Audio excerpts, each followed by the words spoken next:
What's up everybody, Anime X here, and in this video I'll be explaining how powerful Goku should be at the end of Dragon Ball Super, and I go into depth on why he should be 4D and why he surpasses time. So let's jump right into it.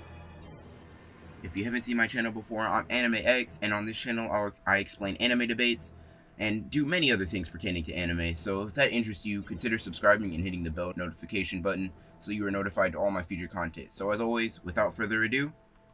let's get started.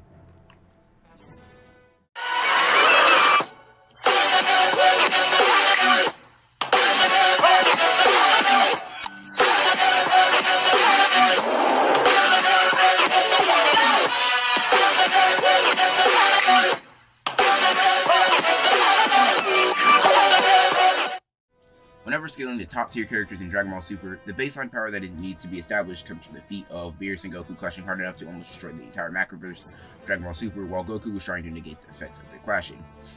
The reason that I describe Dragon Ball Verse as a macroverse is because of the fact that it is not a regular universe in size, but it has a heaven and a Kaioken realm, which are two universal sized realms, meaning that the entirety of the Dragon Ball Verse is at least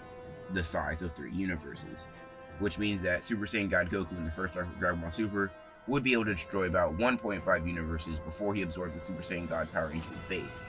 After his clash with Beerus, he absorbs the God Ki that he obtained into his base form, and this is not only stated by the narrator multiple times in the series, but it is also demonstrated when base Goku holds back a Ki Blast from Beerus, which he wouldn't be able to do if he didn't absorb the Super Saiyan God's power.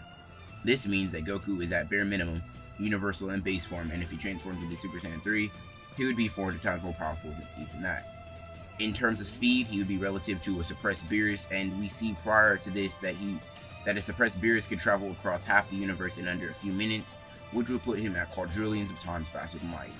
You can also use the shockwaves that he created when clashing with Goku, which travel at a distance of about 3 universes in almost an instant, which would be quintillion if not sextillions of times faster than light, which is indeed very fast, especially for Goku in the first arc of Dragon Ball Super.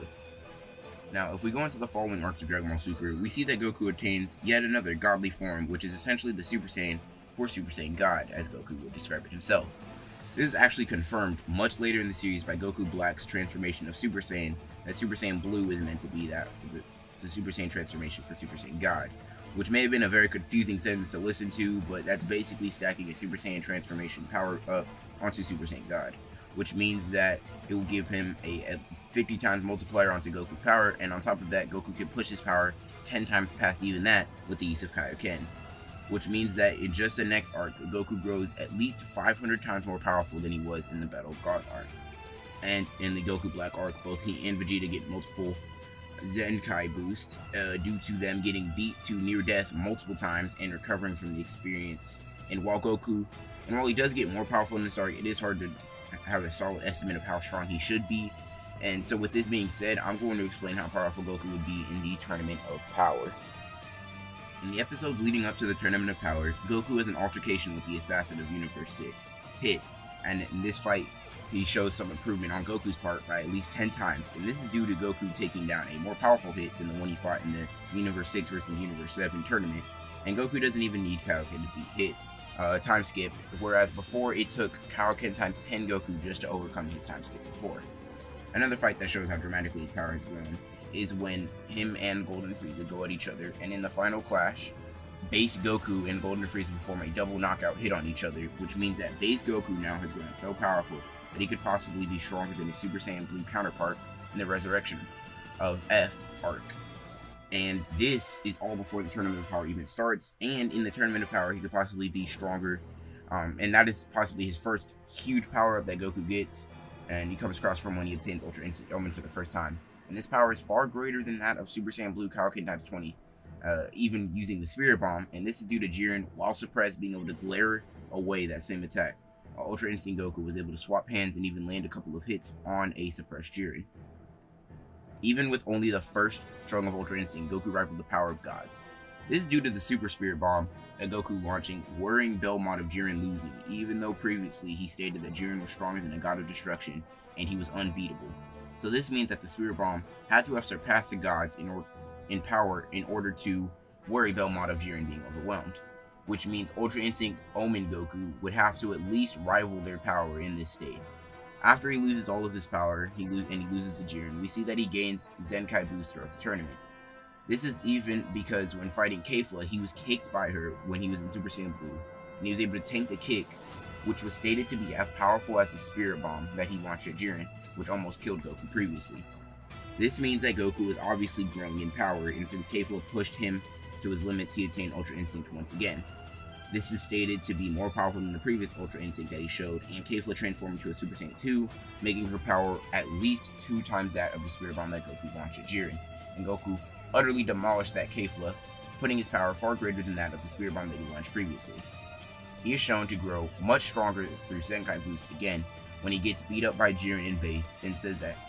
that was the strongest attack he's ever felt, meaning this is more powerful than attacks from a previous Jiren, and even attack from a merged Zamasu, which would be 40 bare minimum, making this more powerful than the hit he took in Super Saiyan Blue earlier from Kefla, raising his base form in previous to Super Saiyan Blue levels. Now, if we skip to when he has mastered Ultra Instinct, Goku and Jiren clearly surpass Gods of Destruction in power, which is pretty insane, and both Jiren and Goku would be low multiversal in terms of attack potency. And with that being said, I'd like to explain why Goku would be able to surpass time, so that's what I'm going to do in the next segment coming up now. In order to scale Mastered Ultra Instinct Goku surpassing time, you have to use Jiren to help scale him. Now, Mastered Ultra Instinct surpasses the Jiren that fought hit by quite a large amount, and in fact he would destroy Jiren at full power, which he did do in the series. And this is the same Jiren that broke through Hit's Cage of Time, which is a technique where Hit places his opponents in his cage where time is completely stopped and he freezes them within time. And not only did Jiren break this Cage of Time, proving that he would be, surpassing time, therefore 4D, but he also gets a statement from Vados saying that he surpasses time. And Vados obviously knows what she's talking about since she is an angel, and this is supposed to be exposition showing how powerful Jiren is. And not only does Master Ultra Instinct Goku scale to this, but Jiren, he completely surpasses Jiren at full power. And with that being said, I think it's time to close out this video.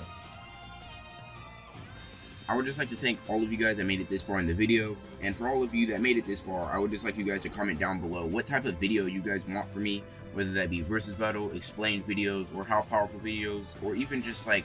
very long playlists of types of things that you guys want me to do. Just comment it down below and I will get to it ASAP. And if you want to contact me personally, links to my social media will be down below. And as always guys, this is AnimeX, signing off.